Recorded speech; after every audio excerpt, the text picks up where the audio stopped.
Welcome to lesson 10. In this lesson I want to show you how to set up a toolpath in Analyzer CAM. You may have come across that message when you optimize a job.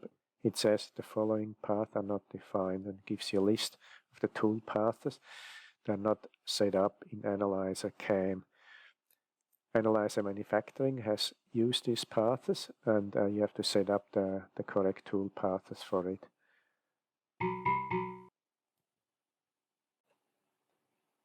For the purpose of this lesson, I have set up the following machine. It's a Woodron flatbed, and that machine accepts pure G code, and all the parameters have to be supplied through Analyzer CAM. If you use a BSc or a Wiki, they generally have a software in between that takes care of all the tool-specific parameters like feed speed and entry and things like that. For the Woodron, we have to supply all the parameters through Analyzer CAM. That's why I have changed it to this machine. You remember lesson 6 where we looked into all the machine blocks. For that reason, we select the Analyzer parts. We saved it here on job number 333 and the work hour 152.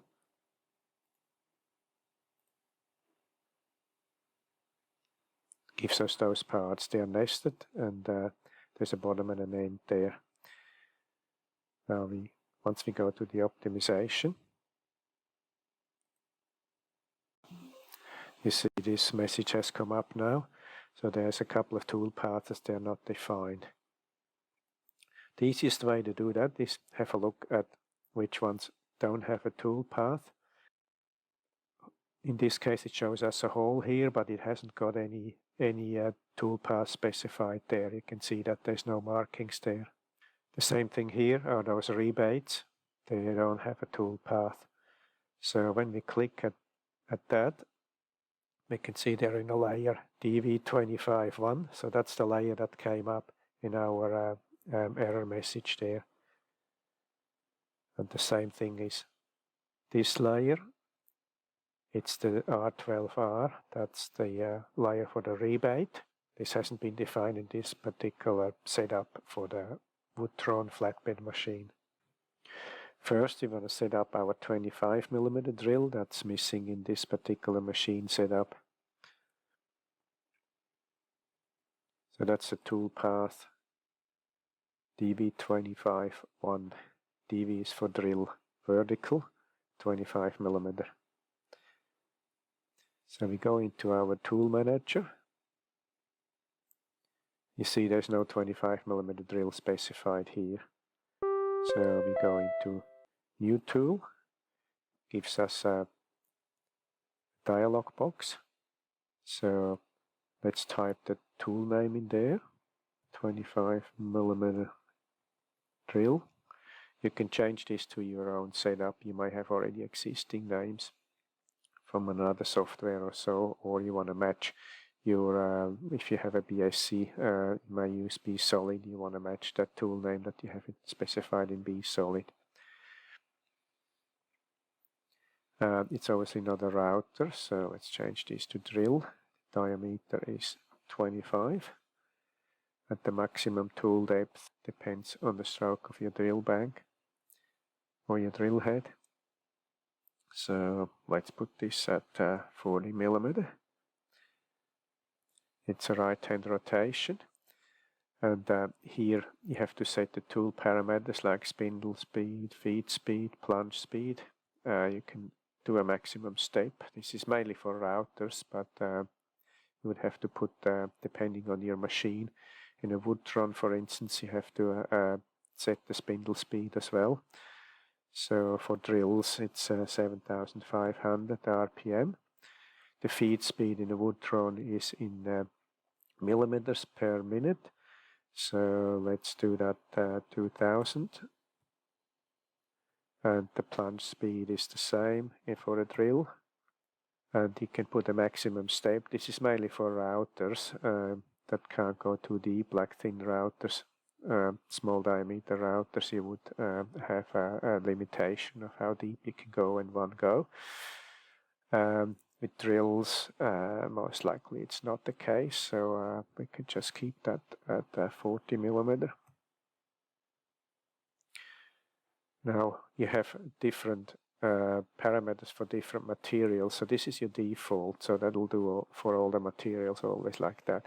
But for instance, if you work with solid surface, which is quite hard, you can possibly specify the material here, let's say as Korean, and your feed speed would be lower for that material.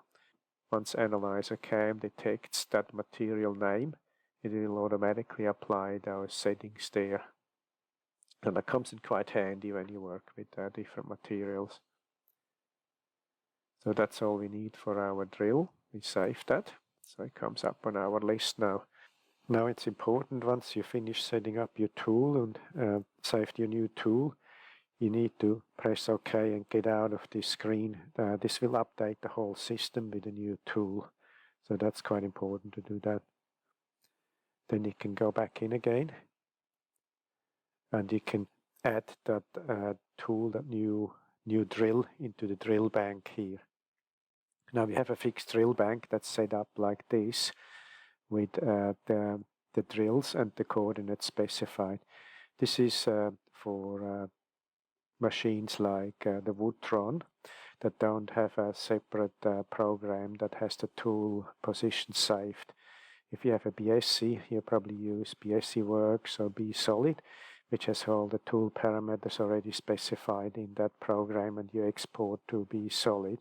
So you typically, your tool coordinates would be all 0 for every tool there, because BSolid will take care of that.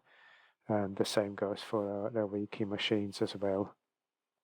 But for the Woodtron here, we have to either specify a new position if our head still has a vacant position. In our case, they're all taken.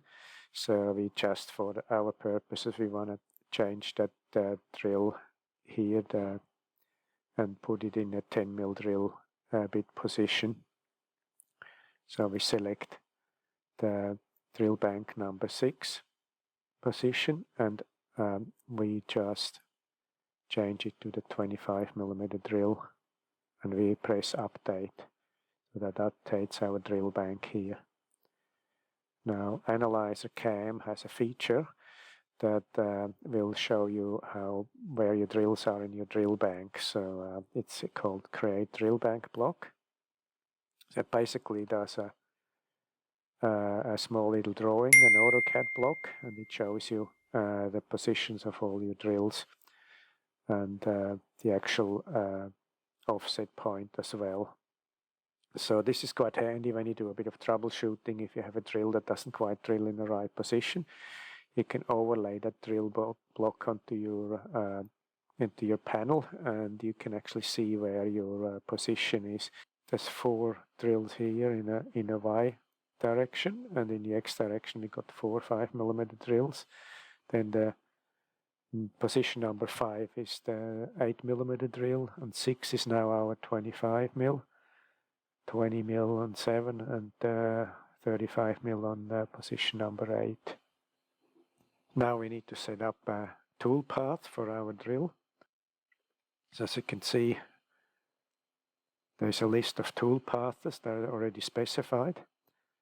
So we got the drills at the beginning, and typically for a nester you would do the drilling first, so that's your priorities are listed here.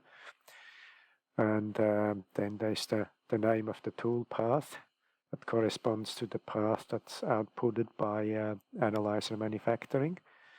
And here is the name of the path, and that's the tool that's been used, and how it manipulates the depth. That's I will explain that a bit further. So in our case, we need to create a new tool path. So the tool path layer we're looking at is DV251 underscore 25 1. The path description we keep it the same than what we have for the other paths. 25mm drill.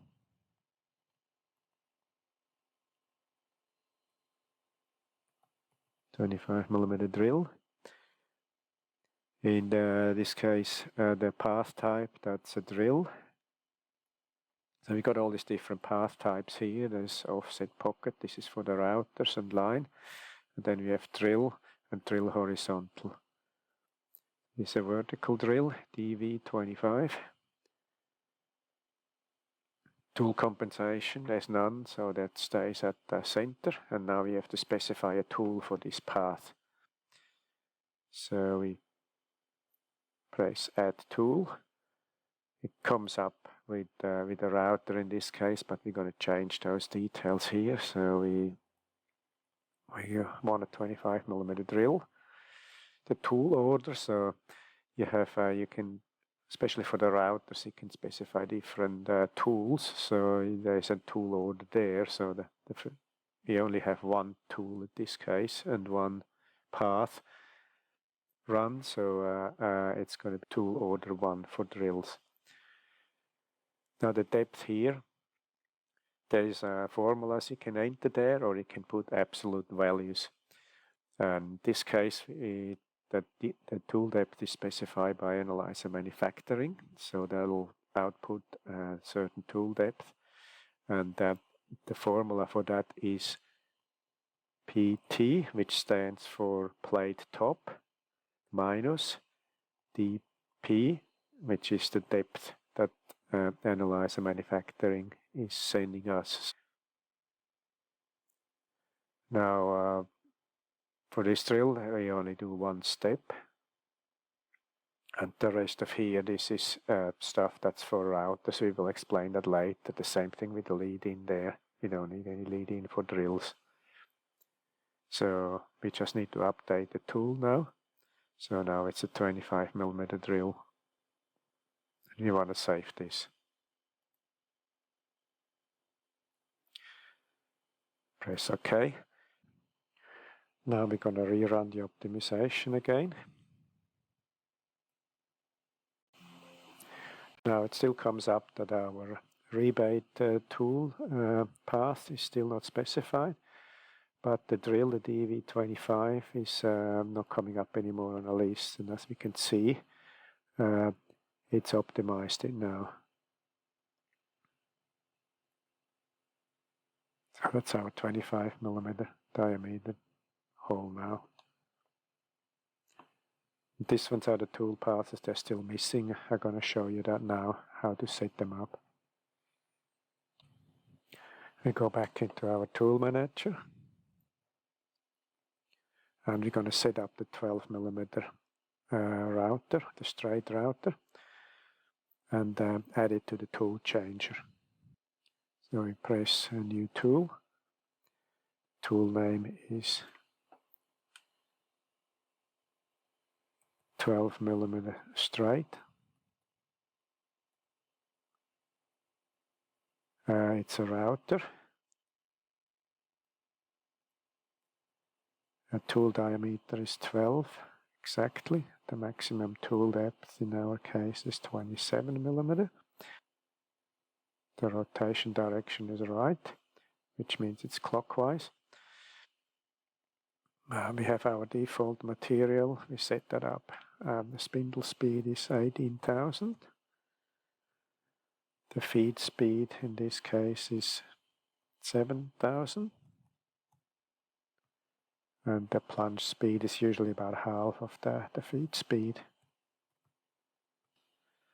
The maximum step we can do in one run is 20mm. And again, like for the drills, you can specify different materials and different parameters, how your tool behaves when there is a certain material coming up. So that's all we need to do in our case. Save it. Now it's important you go out of this screen just to update the system again. As you can see, the 12mm straight cutter has been added here.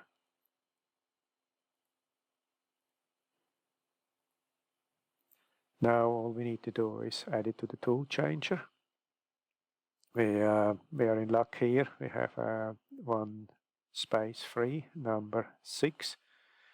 So we select the location 6, and the tool is a 12mm straight cutter, and we add that to it. Now we press add because it hasn't been previously specified. Press OK. And now this has been added to our tools. We still need to specify a path for that. You can see here there are different tool paths. As you can see, there are tool priorities here, and the rebates, they are generally in tool priority number 4. So we add a new tool path. The toolpath layer is called R12R _R. The priority is 4. The path description, it's a 12mm rebate.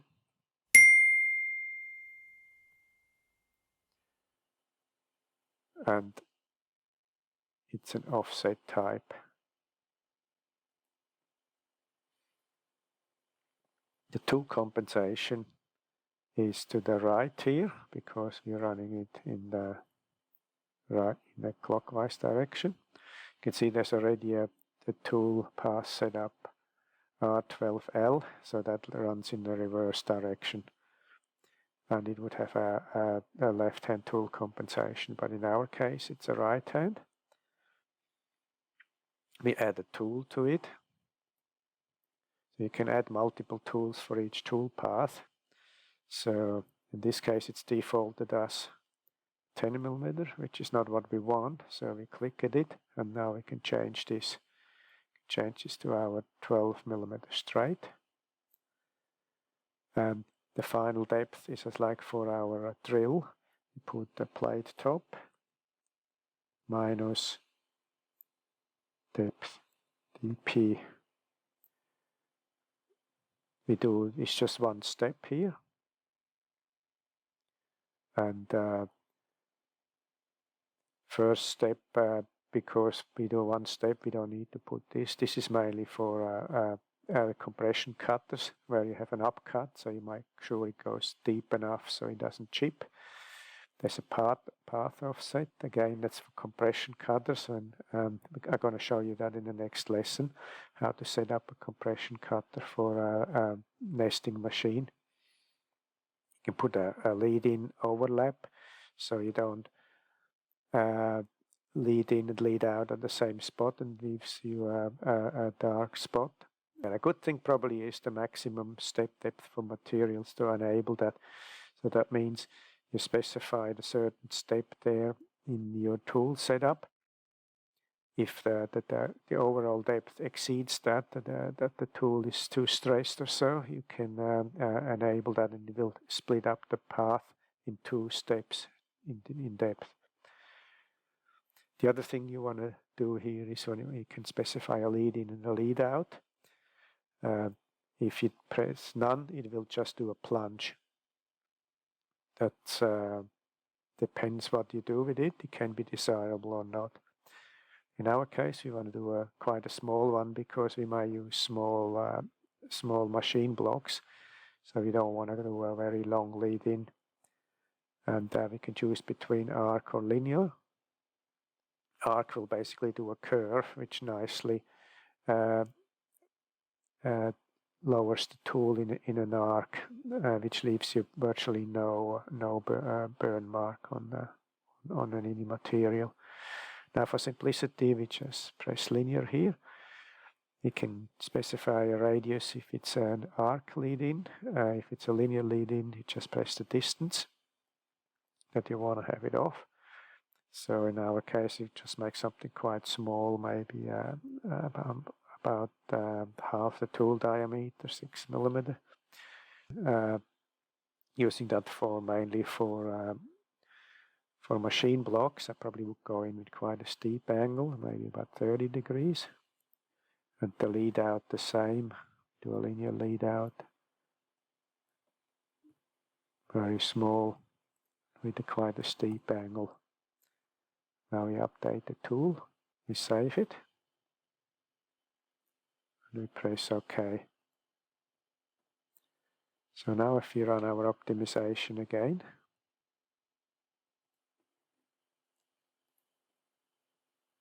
now it's no more error message comes up.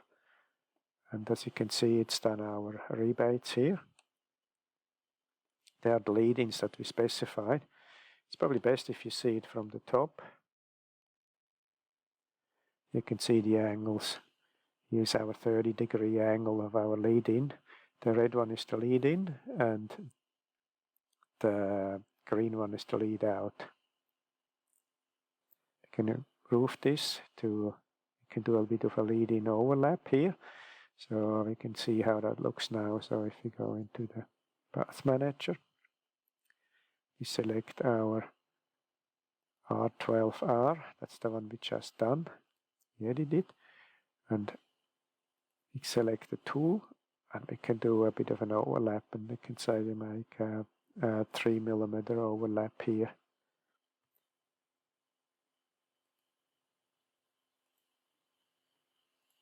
So if we run the optimization again, it's over there. You see there's a 3mm distance here, so the tool actually exits on a slightly different spot.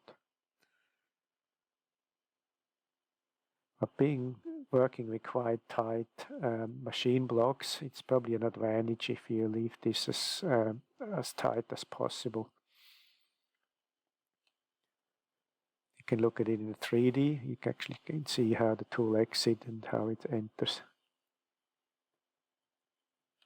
And this one is your tool path. So if you click at the tool path here, you see it's a layer here. So it gives you the layer that the analyzer manufacturing exports. The number 1 here in brackets, that's actually your first tool that's specified there. If you have multiple tools, this comes up as 2, 3, and so on.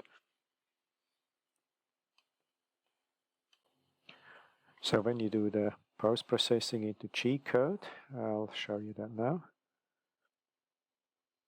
We select the object, which is our plate here.